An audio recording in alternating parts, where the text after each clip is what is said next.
Once mom gets discharged, I'm counting on you to take care of her. What? You're going to be the one taking care of her? It's obvious we're family. He threatened me with divorce papers when I refused to take care of my mother-in-law. Do you want to be a poor single mom? If you don't, then just do as you're told. I can't take it anymore. I'm so done with this life. Just watch it. I'll make you regret this for sure. My name is Catherine. I'm 43. I live with my husband, Bob, and our high school-aged daughter, Emma. We get by on Bob's salary and the part-time work I do to support our family. We're not rich by any means, but we have a reasonably good life. Then one day, the worst thing happened. Catherine, it looks like mom has collapsed and has been taken to the hospital. Ah, your mom. My mother-in-law lies alone at home, but she's spry for her age. Apparently, she hurt her back in an accident while she was out shopping and now has to stay in the hospital for a while.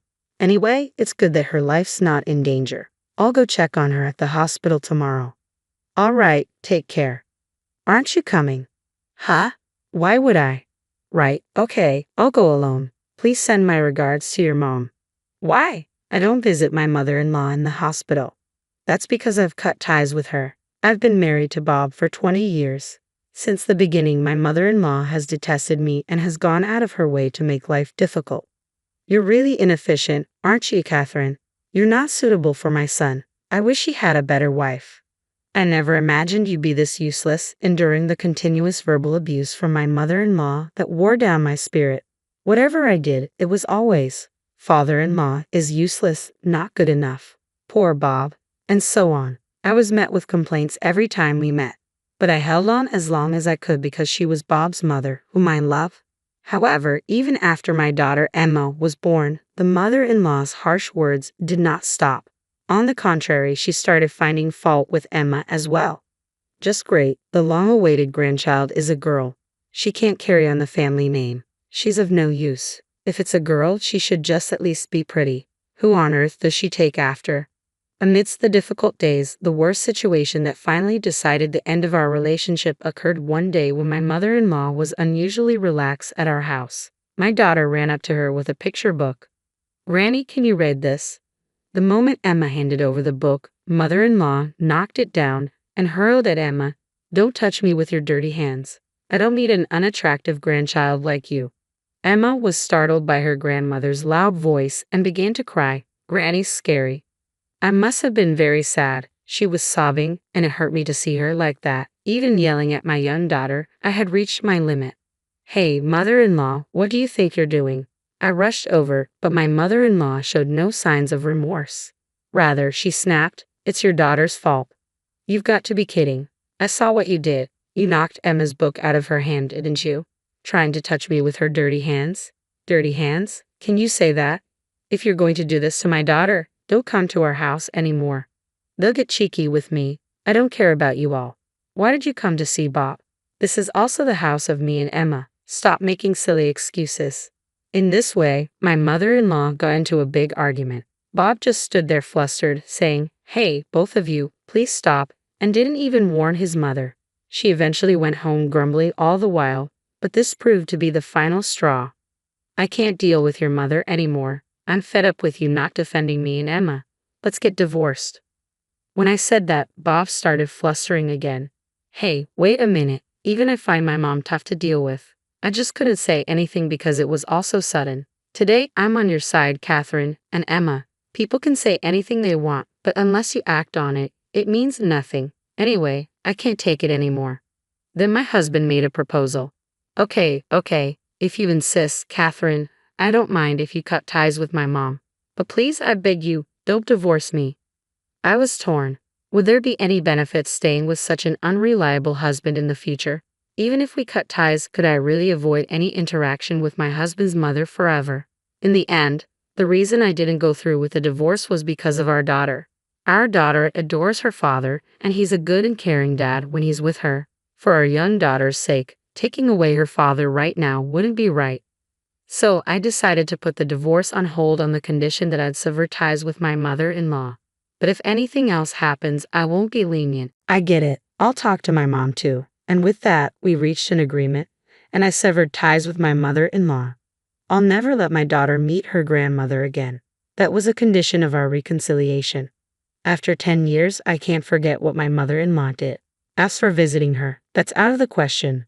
Frankly, what happens to my mother-in-law isn't my business. A few days later, my husband came to me with a serious look on his face. Catherine, I need to talk. What is it? My husband looked awkward in response to my question. It's about my mom. Apparently, she'll need care after she's discharged. So what? It'll cost a lot if she goes to a facility, right? So I was thinking we should take care of her at home. Oh, that's impressive. Good luck.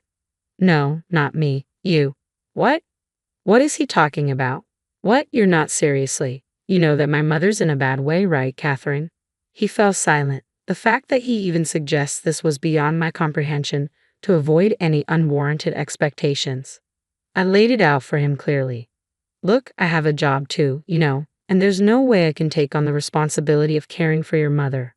But you're just working part-time, right? Surely you can find some time to take care of my mother. If that's what you think, then I'll just talk to my boss about switching to full-time. How about that? There was no point in dragging out the conversation. My feelings weren't going to change, and his timid demeanor was only annoying me. Although he looked like he wanted to say something, I naturally ignored him. The next day, it seemed he had spoken to his mother in the hospital as she called me. Excuse me, Catherine, what on earth are you thinking, refusing to care for your own mother-in-law? Yes, I refuse. Is there a problem? Her bizarre shriek came through the phone when faced with my calm response. For me, in my time, of course, I've cut you off. Remember, you're not even my mother-in-law to me anymore. I have no desire to help you with your care. What did you just say? How dare you? You and that errant child absolutely will not tolerate this refusal. To be honest, I considered just hanging up on her. It was a hassle, but if I didn't firmly reject her now, she'd probably just keep calling. I was prepared to settle this today, so I faced off with my mother-in-law. Do you remember why I cut you off in the first place, mother-in-law? What do you mean? Are you implying I've done something wrong? Have you already forgotten? Because of your insidious bullying and your appalling attitude towards my daughter. My husband also agreed to this decision. Goodbye. Wait, hold on. With no further discussion, I ended the call and promptly blocked her number. A few days later, Bob tried to bring up the topic again.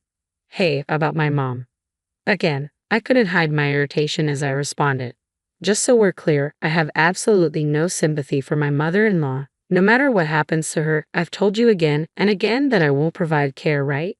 Unexpectedly, her normally compliant husband shot back without hesitation. No, you're going to take care of my mom. Count on it. What? What does he mean? I've repeatedly stated that I don't want to have anything to do with my estranged mother-in-law. Is he like a chicken forgetting everything after taking 3 steps? Count on it is not the response I want. I said I will provide care, remember? I fired back defiantly, but my husband is different today. No matter how much I argue, he persistently pushes back. The heated argument I had with my mother-in-law on the phone days ago came to mind. Probably my mother-in-law had given him a piece of her mind afterward. Anyway, you're going to take care of my mom. It's obvious, isn't it? Former family, right? Remember, it was your idea to cut ties with your mother. That was then. My mom is now weak, and it's a different situation. She's not as energetic as she was after hospitalization. Yet you're still talking like a child. Childish? Me? The reason we're in this situation is because of that damn mother-in-law's childish harassment. And according to the conversation on the phone, your mother seemed pretty lively, didn't she? And even my husband repeatedly demands. I take care of his mother. I'm not going to back down. No matter what you say, I can't do what I can't do. And if it's that important to you, you can do it yourself. At that, her husband silently handed her a sheet of paper. What's this? Can't you tell? It's a divorce paper. To her shock, her husband had presented her with a completed divorce form. If you don't want to get divorced, take care of my mom. My silent disbelief only prompted my husband to pressure me more. You'd be in trouble if we divorce now, right? Emma will be a college student next year. You just a part-timer. Can't possibly survive if you divorce me now, right? If you don't like it, just do as you're told. The man who didn't consider my feelings, using our daughter as leverage to threaten me. I just can't continue being married to someone like this. It's impossible. The moment I was convinced of this, I felt my feelings for my husband quickly disappear. I'm going to end this. That's what I thought. Hey, are you even listening? You were all fired up just a moment ago. Now, a divorce is a reality. Are you scared? My husband looked down at me, laughing. My daughter came into the room, probably hearing us argue. Hey, I heard raised voices. What's going on? Then my husband started a tirade on Emma too. Oh, you're just in time. You'll be helping with your grandmother's care too. What? Why me? It's obvious, isn't it? She's your beloved grandma. You could at least help with the caregiving. I couldn't believe that they would impose my mother-in-law's care on my daughter without a second thought. I was so pissed off that I signed the divorce papers as fast as I could. What are you doing, Catherine? Isn't it obvious? I'm signing the divorce papers. I'll go submit them once I'm done. Perhaps he hadn't expected me to agree to the divorce so easily. Bob started to panic. Oh, hey, enough already. Did you even listen to me? You're going to be the one who's going to have a hard time if we get divorced. I don't care. Compared to staying involved with you, any hardship seems bearable. With divorce papers in hand, I began to prepare to leave. Then, perhaps numb to the situation, my husband took the final step. Are you sure about this? If we divorce, you'll have to give up Emma. I'm warning you, I'll get custody. You'll never see our daughter again. A husband who had no doubt in his mind that he's superior to his wife. Truly, how stupid can you be? Even if we get divorced, I will not give up my daughter. I will do whatever it takes to provide for my daughter at all costs. I will get custody of Emma. Shut up. Considering our financial situation, it's natural that I get her. You won't see our daughter again. Tough luck. At that moment, Emma, who had been quietly listening, chimed in. What are you talking about? I'm going with Mom. Ha! At Emma's words, Bob stood there dumbstruck. What are you saying? If you follow your mother, Catherine, you'll only face hardship.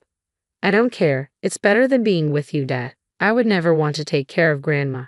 That's right. My daughter had not forgotten what my mother-in-law had done to her in the past. I really hate Grandma for bullying Mom. I'm also disgusted with you, Dad, for not helping my mom. I don't care about the money. I'm going to live with Mom. At my daughter's words, a surge of indescribable emotion welled up within me. I had hoped she would choose to come with me, but I never imagined that she thought it through so much. My husband, looking quite pathetic, started trying to persuade us to stay. Wait just a second. Wait, if you're gone, who's gonna take care of the house? Why don't you do it yourself, Dad? My daughter responded with a smirk. You can take care of Grandma and do all the housework all by yourself.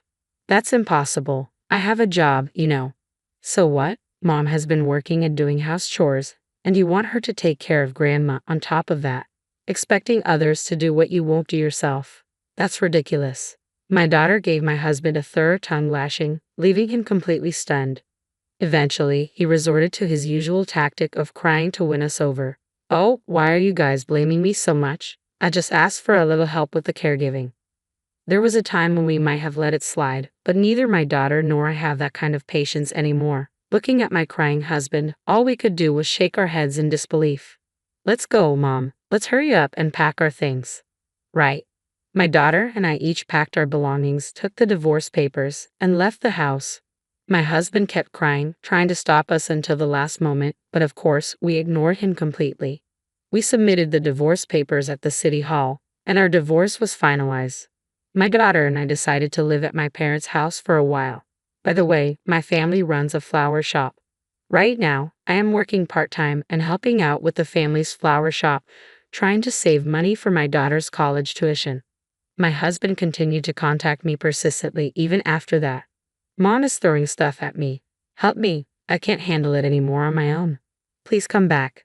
Since he was so annoying, I blocked his contact. Living with my ill-tempered mother-in-law every day must be quite a struggle, and it seems that my husband is having to care for her day and night without any sleep. Finally, my company has moved to shorter working hours, and my paycheck seems to be barely scraping by. If I had known it would come to this, I should have done whatever it took to put my mother-in-law into a facility. Well, it's too late to talk about what I should have done now. Besides, thanks to my husband making a fuss about caregiving, I'm able to spend these days with my daughter. I guess I should thank him for that bit. From now on, I want to live each day in cooperation with my cherished family.